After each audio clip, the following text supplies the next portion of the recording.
Listo, me presento, mi nombre es Rosy, los voy a acompañar en el recorrido el día de hoy. Bienvenidos al Museo del Ferrocarril, el héroe de Nacosari, Jesús García Corona, por lo cual orgullosamente pues lleva el nombre de nuestro museo.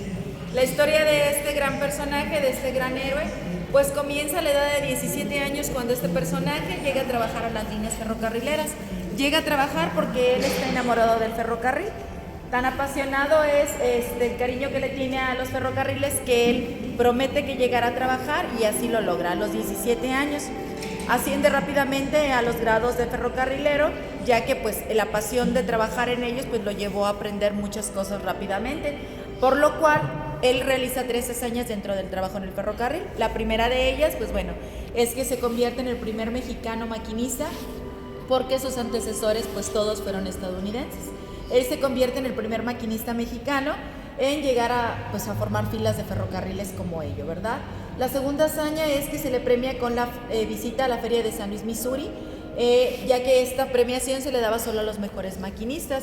La tercera, y la que lo convierte en un gran héroe, pues bueno, es la hazaña que realiza, que es el dar la vida por su pueblo de Nacosari.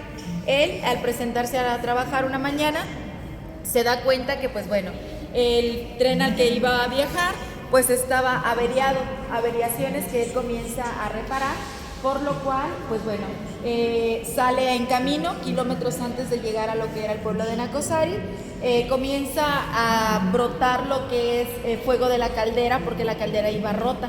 Curiosamente, esa mañana lo que él transportaba era dinamita, por lo cual se comienza a incendiar. Él, la reacción más rápida que tiene a base de lo que era pues todavía inexperimentado por su poco tiempo que tenía, él rápidamente le dice a sus compañeros que salten de la locomotora para que se salven. Por lo cual, pues bueno, ellos lo que sucede es que saltan rápidamente esperando que Jesús también fuera a saltar.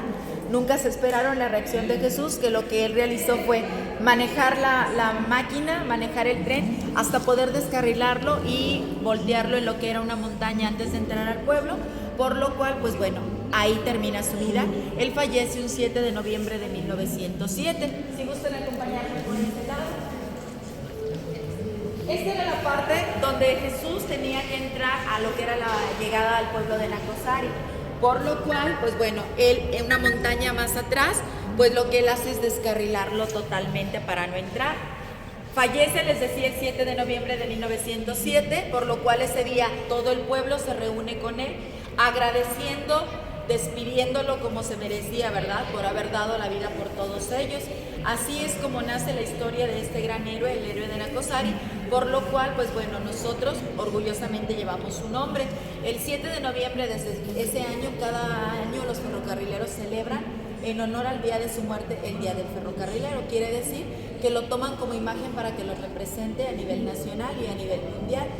Algunos de los aportes de Jesús García Corona, pues bueno, él era un apasionado, les decía, de los trenes, por lo cual en aquellas fotografías pues encontramos lo que es imágenes de este gran personaje. A él le encantaba compartir con sus trabajadores, por lo cual pues bueno, aquí lo encontramos en esta fotografía. Otra pasión que tenía era montar, lo encontramos en esta parte, arriba del caballo, ¿verdad? Y la otra pasión era, les decía, compartir con todos sus compañeros de lo que era su trabajo, y pues esa es otra foto que pudimos recopilar de esos años. Otras aportaciones, pues bueno, esta fotografía ya para los 26 años de Jesús García Corona, que fue una de las que se pudieron recuperar. Algo que lo caracterizaba era su sombrero de ala levantada, ¿verdad?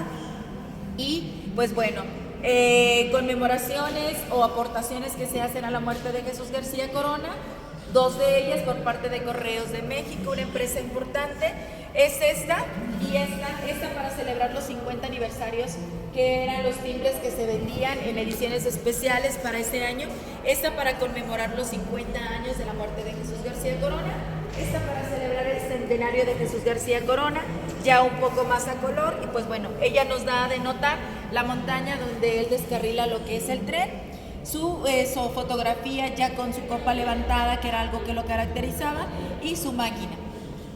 ¿Sale? Esta es la historia de lo que es Jesús García Corona. Esta primera parte también nos marca lo que son los silbatos que pesaban entre 13 a 14 kilos aproximadamente, los primeros fabricados de hierro, los segundos fabricados en bronce y los últimos fabricados en fibra de vidrio. Estos, lo que son los sonidos que ellos soltaban eran voces graves y voces agudas, los cuales personalizaban cada maquinista. Como ahora en nuestros tiempos, cada celular nuestro timbre es diferente. De igual manera era con esto. Sonaban diferentes ya que cada uno lo personalizaba para ser reconocido cuando querían dar alguna indicación. Estos se manejaban en contacto siempre con lo que eran las lámparas indicadoras que para aquellos años tenían la función como ahora nuestros semáforos. En este caso, el azul representaba el verde, que era el SIGA, y el rojo significaba lo que era el alto total. Les decía, siempre en comunicación constante con aquellas lámparas se les daba lo que era una indicación, sobre todo con algunos movimientos seguidos que el trabajador debía sabía acomodar, y el maquinista respondía con lo que era su silbato para responder o indicar si había recibido el mensaje o no. Estos eran muy importantes y funcionaban en lo que eran las locomotoras. Este mural, pintado para 1942 por el señor Juan Manuel López, y aportaciones del diseño de Félix Ulloa. Representación de este mural pintado en un arte al fresco.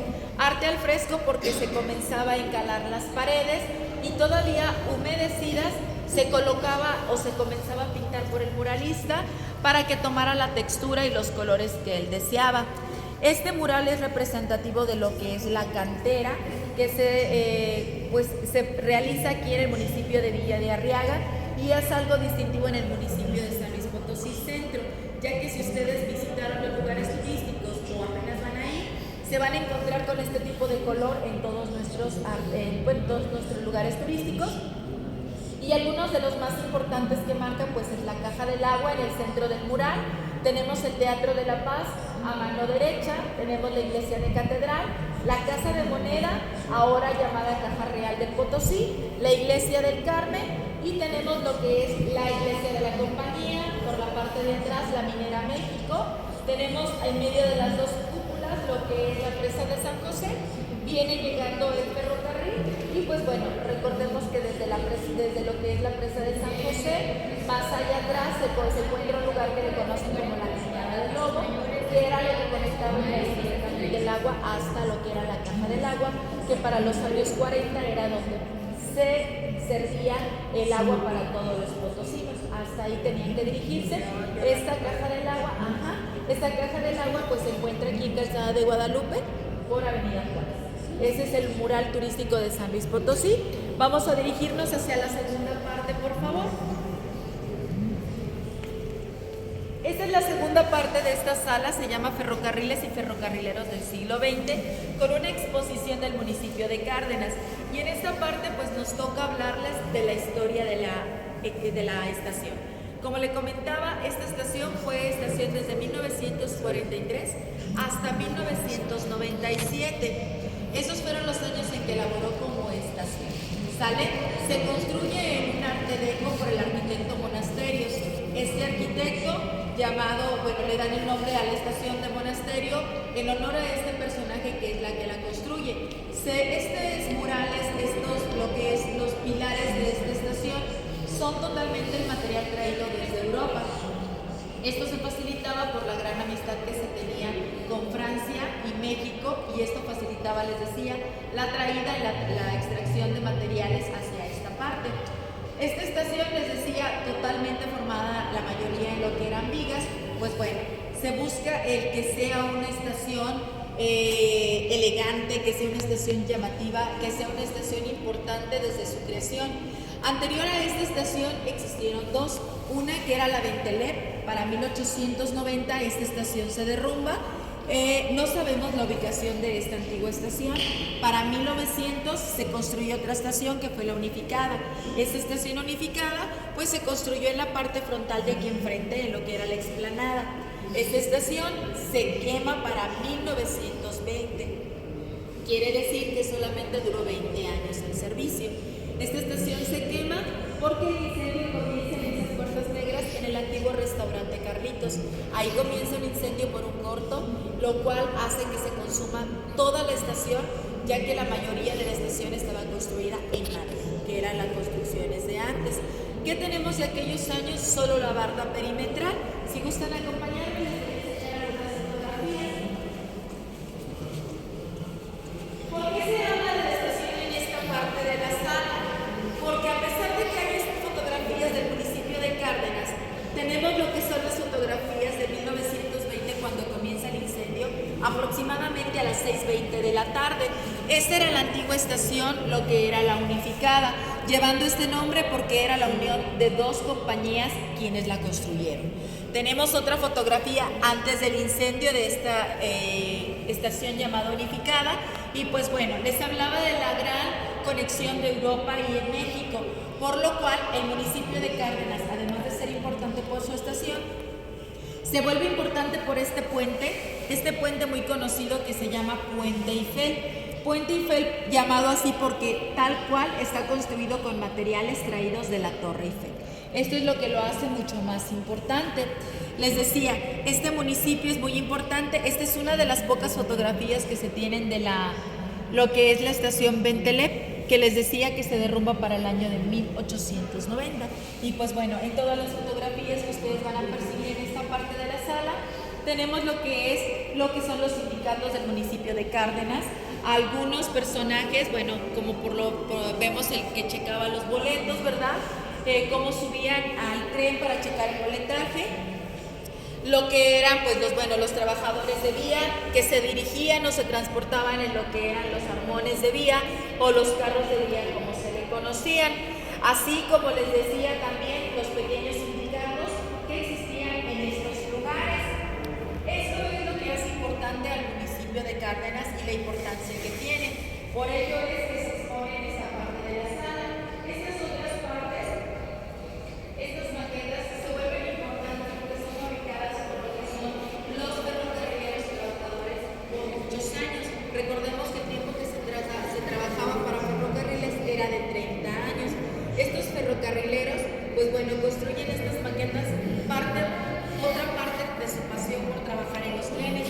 Al retirarse, ellos se dedican a la construcción de estas maquetas para mostrarnos a todos los lugares que ellos podían recorrer en lo que eran sus locomotoras. Cabe destacar que ellos, por tanto tiempo que pasaban manejando, a todas estas locomotoras les llamaban las prietas lindas.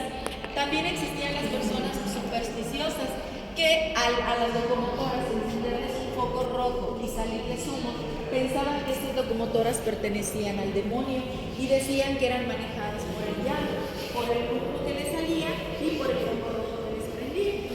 El ferrocarril llega a México en 1888 y a San Luis, 1820 y a San Luis en 1888. Todo esto es lo que trae la llegada del ferrocarril, desde superstición hasta desarrollo económico. Con el desarrollo económico trae también lo que es escuelas, que eran las que comenzaban pues a educar a los próximos trabajadores de toda la línea ferroviaria. Asimismo, también la creación de las familias que se dedicaban a crear vagones, que posteriormente, años más tarde, estarían vendiendo a lo que es las líneas de ferrocarriles. Para ello vamos a entrar a la sala número 2, por favor. Sala de locomotoras.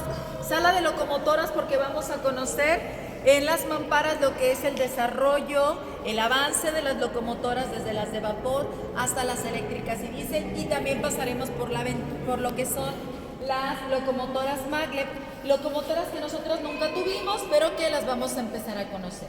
Como primer punto les voy a presentar la taquilla. Esta taquilla construida desde el año de 1943. Primera clase, aquí se vendía el boletaje, el costo del boleto era de 6 a 8 pesos. Segunda clase era por esta ventanilla y el costo del boleto era de 3 a 5 pesos aproximadamente. Existía otra clase que era la tercera, que el costo de este boleto era de 65 a 85 centavos. Esta taquilla deja de funcionar para el año de 1997. Un dato curioso que a lo mejor los jóvenes lo desconocen es que para aquellos años las horas se manejaban por cuartos, por fracciones. Era a las 8:15, a las 8:30, o a los 8:75, o al cuarto para las 9. Por eso es que esta tablilla se escribe en horas y fracción. Era la hora que marcaba las salidas. Aquella tabla que tenemos por aquel lado Bueno, pues esta tabla marca lo que es la última salida de los trenes y la hora de llegada a su destino. Está tal cual y no se ha movido ni se ha reacomodado desde el año de 1997 en el mes de diciembre, cuando cierra sus puertas esta estación desde este año. Como vemos en un ejemplo, el tren número 1 pues salía de México a Nuevo Laredo, llegaba a las 17 horas saliendo a las 17:30 horas. Quiere decir que era casi un día de viaje. ¿Sale? Algunos viajes eran de 14, 16, 18 horas, dependiendo también las paradas que hicieran. Y pues todo el viaje, todos los niveles del tren eran diferentes. Pero aquí el viajero llegaba, ingresaba, compraba su boleto y se dirigía a la siguiente sala, que era donde tenían que esperar la hora de llegada del tren y que fuera avisado para abordar. Les hablaba en la sala número 2 de lo que eran los armones de vía. Estos son los armones de vía o carros de vía, que tenían una manera muy peculiar de manejar. Estos se manejaban a manera de fricción, como los carritos de los niños de ahora. Se manejaba, se sentaban los trabajadores en la parte de enfrente y como una patineta se iban aventando. Otra manera que tenía era mediante una palanca que movías para que aventara el armón de vía. Este armón era de los más antiguos, trasladaba, como ya lo ven, la herramienta desde diferentes cosas, como son los faroles, los picos, los tenedores, lo que son el telégrafo, que comenzaba para esos años, para 1940, a utilizarse, lo que eran los gatos hidráulicos, las cajas de herramienta, este tipo de banderas que eran muy usuales para ellos, con lo que se les daba la señalización. Recordemos que cada uno de ellos señalaba de diferente manera. Con era con lo que le daban las diferentes indicaciones a lo que era a los maquinistas, los cuales, pues bueno, con su silbato, como les decía, respondían si se podían, si habían recibido la indicación. Estos podían ser en la parte de abajo o en la parte de arriba. Cabe destacar que era muy importante que todo el trabajador de vía estuviera muy bien preparado. El ferrocarrilero de más bajo grado hablaba 2 idiomas. Eran personas muy preparadas. ¿Por qué tenían que estar muy bien preparadas? Porque un error de ellos costaba muchísimas vidas humanas. Lejos de lo económico eran las vidas humanas que ellos podían perder al realizar mal una maniobra o al maquinista recibir mal una indicación. De este lado vamos a encontrar lo que son los vagones campamento o casas. Estos vagones campamento surgen de la idea de ferrocarriles, porque el ferrocarrilero trabajador de vía, peón de vía, duraba trabajando fuera de sus hogares de 8 a 10 meses por cada lugar. Entonces el ferrocarrilero ya no daba el rendimiento que necesitaba, por lo cual Ferrocarriles idea una situación para darle solución a esto, por lo cual, pues bueno, la idea más factible que surge es crear estos vagones para armarlos como casas. Cabe destacar también que no fueron otorgados gratis. Estos carros campamento fueron otorgados bajo una renta o bajo una venta. Costos muy elevados. En los ferrocarrileros había grados de ferrocarrileros y en el grado del ferrocarrilero más bajo pues tenían que juntarse con 2 a 3 familias para poder rentar un vagón como estos en el ferrocarril, y a veces se reunían hasta 3 o 4 familias. Estábamos hablando de 12 a 14 personas viviendo en un solo vagón, ¿sí? Era muy difícil el vivir. Hemos tenido ferrocarrileros visitándonos que vivieron en lo que eran estos vagones y nos cuentan lo difícil que era, divididos solamente por algunas cortinas, y si ustedes pueden observar, teniendo básicamente lo más indispensable. A veces no se llegaba ni a tener una cama, se llegaba a colchonetas, a petates que tiraban en el piso, divididos inclusive por cortinas para poder estar dentro de ellos, teniendo, les decía, lo más indispensable desde un anafre, lo que era una radio, su mesa, su banca, y en los días muy calurosos lo que ellos hacían era que colocaban hamacas en la parte de abajo para poder estar, teniendo las imágenes en las fotografías como representación viva de lo que les estoy hablando. Además de todas estas familias, ser familias totalmente nómadas, ya que duraban cierto tiempo por los lugares que los iban mandando. estas familias pues lo que hacían era que se iban quedando en cada lugar al que iban. ¿Por qué? Porque estas familias, pues bueno, tenían sus hijos pequeños en diferentes estados, iban creciendo y quizás a los 17, 18 años llegaban al Estado de México, el hijo conocía a una chica, se enamoraban, se casaban, se quedaban ahí y luego dejaban otro hijo en el estado de Aguascalientes. Entonces era exactamente, se iban quedando alrededor de las república y pues eso los hacía ser familias nómadas hasta que se cierra Ferrocarriles y se vuelven familias sedentarias pues en el estado que más les haya agradado en el viaje de toda la república. Tuvimos la visita de una persona que vivió 20 años en este tipo de vagones. Hasta después de 20 años se asentó aquí en San Luis Potosí a vivir totalmente. Ella tuvo 11 hijos. Exactamente, todos regados. Tiene hijos en Tijuana, en Aguascalientes, México, Veracruz, Orizaba. Y pues bueno, eso es lo que hacía el ferrocarril también.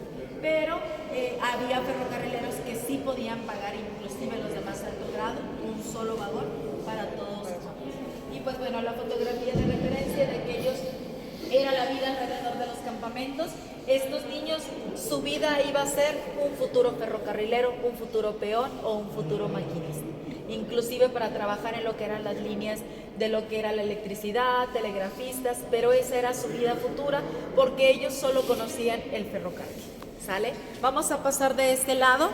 De este lado les decía la preparación. Aquí vamos a encontrar lo que es los manuales para los ferrocarrileros. Les decía, el ferrocarrilero pues tenía que estar totalmente preparado. Estos eran algunos de los manuales que él utilizaba para la preparación antes de subir a lo que era el tren y también después porque el ferrocarrilero tenía que estar en preparación constante.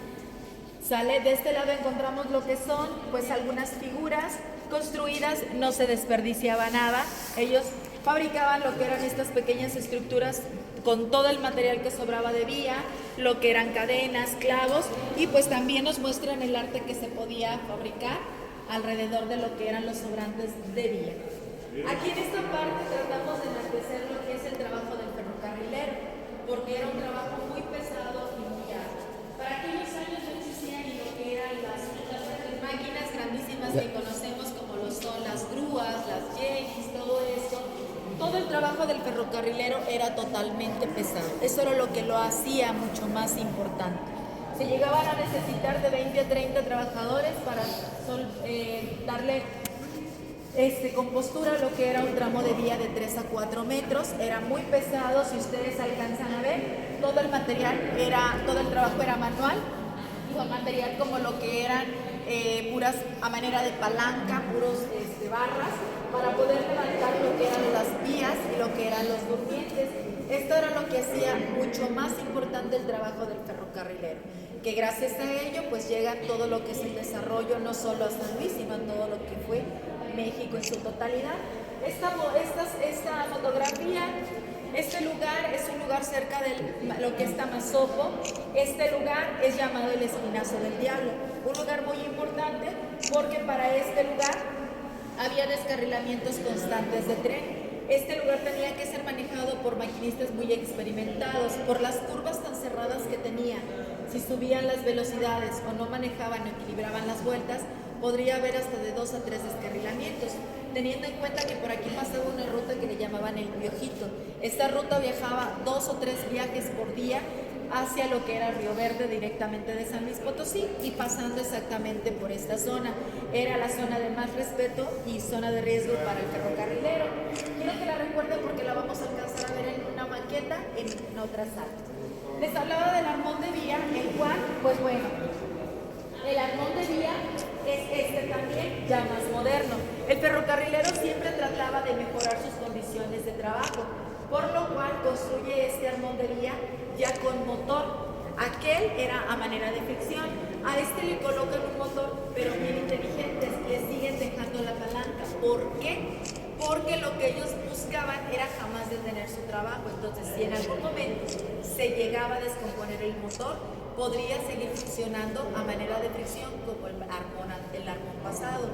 Aquí encontramos en este cubo lo que son las muestras de los talleres. Estos talleres todavía existen al final de lo que es nuestro museo, de nuestra estación. Estos talleres son los más grandes. Cabe mencionarles que nosotros contamos en San Luis Potosí con los talleres más grandes a nivel Latinoamérica y que todavía están en función ahora para la empresa Kansas City o CPK City, ahora dueños actuales de lo que es esta estación y las líneas ferrocarrileras. Construcciones de escuelas, una escuela diésel donde se les daba pues lo que era la preparación a los antiguos ferrocarrileros y trabajadores de vía. Les decía, con esto también surge la creación de familias, de las cuales vamos a hablar en vagones. Si gustan pasar por este lado, por favor.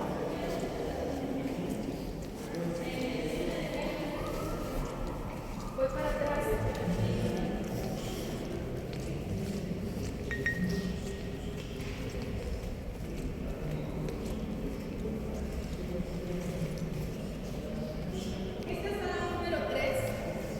Nos habla de la lucha libre. Ustedes se preguntarán, ¿y qué tiene que ver la lucha libre con el ferrocarril, verdad? Primero cabe aclarar que el museo está abierto para todos los artistas, en todos los tipos de arte, en todos los niveles, desde lo que son jóvenes hasta lo que son personas de la tercera edad. El museo abre sus puertas, les decía, para todo tipo de arte y se solicita este espacio para exposición de este personaje, el señor Rudy Valentino. Siempre se busca que haya una conexión. La lucha libre llega aproximadamente unos pocos años después de lo que llega el ferrocarril. Y para estos, como el desarrollo del ferrocarril trae economía, trae trabajo, pues los primeros luchadores comenzaron a trabajar en el ferrocarril. Dos de ellos importantes que quizás hemos escuchado, el Santo y Blue Demon, fueron trabajadores de vía, fueron trabajadores del ferrocarril. Eso es lo que hace conexión. La mayoría de los luchadores de aquellos años no eran otra cosa más que trabajadores del ferrocarril. Este espacio abre sus puertas para el señor Rudy Valentino.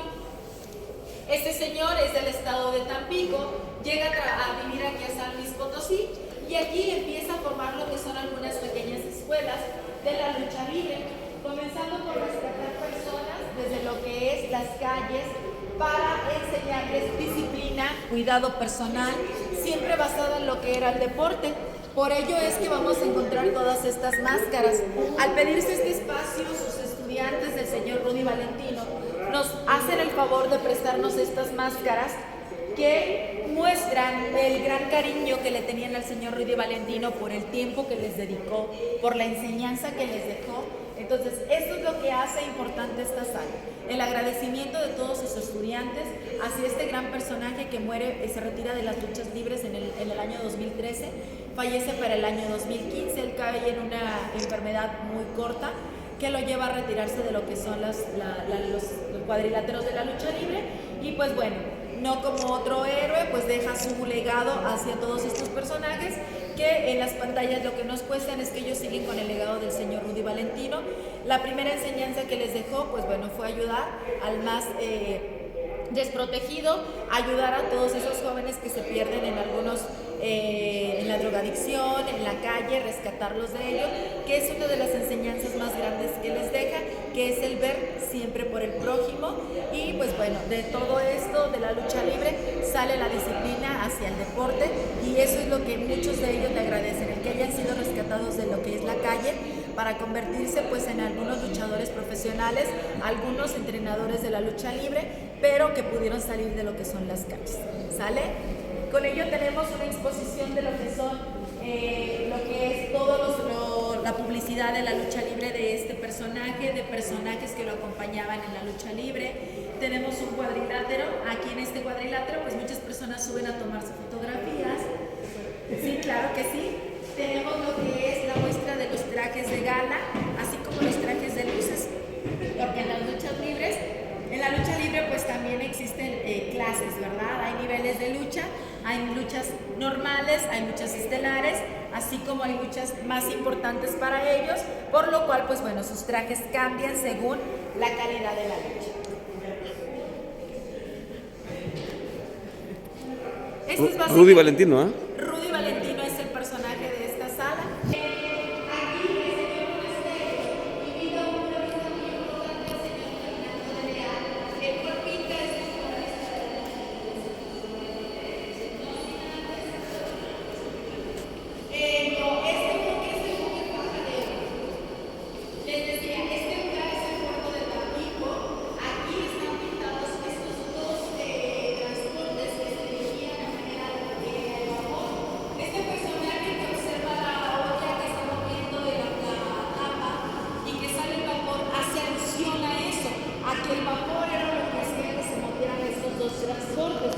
les decía, este buque importante, el buque Faja de Oro, se vuelve importante porque participa en la Segunda Guerra Mundial.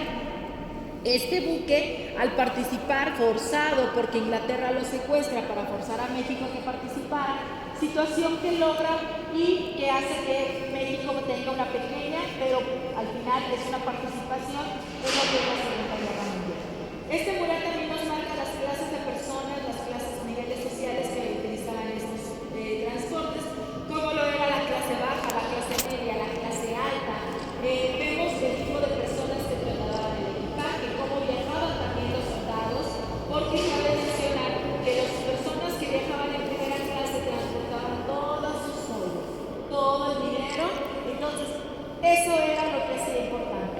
Otra persona importante, ese personaje, el señor Cachito, que fue conocido por el señor Fernando de Leal al ser vendedor de cachitos de lotería en muchas estaciones en toda la República Mexicana.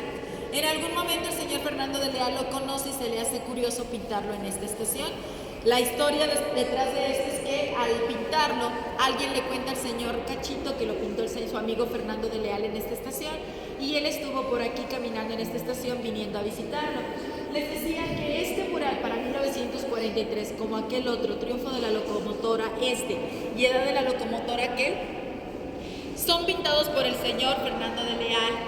Este nos muestra lo que es la salida de todos los transportes antiguos, como lo eran las mulas de carga, los caballos de carga, las carretas jaladas por personas para llevar a los grandes señores, las carretas dirigidas con caballos, pero todavía operadas por esclavos que en aquel tiempo sí existían, y cómo llega a sacar todo esto de contexto lo que era la locomotora de vapor, la locomotora de diésel, hasta llegar a la madre. Les decía, esta locomotora madre que hoy vimos, esta locomotora la tienen en Europa, y una de las primeras funciona en Shanghái para 1991. Se decía que el señor Fernando de Leal tenía una versión totalmente futurista.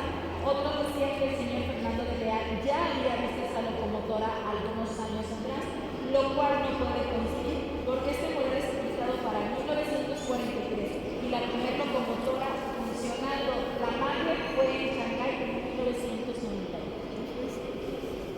Entonces, aquí lo que nos llevamos, la versión oficial es que el señor Fernando de Leal tuvo una visión futurista, por lo cual pues los que la crearon se basan en este mural.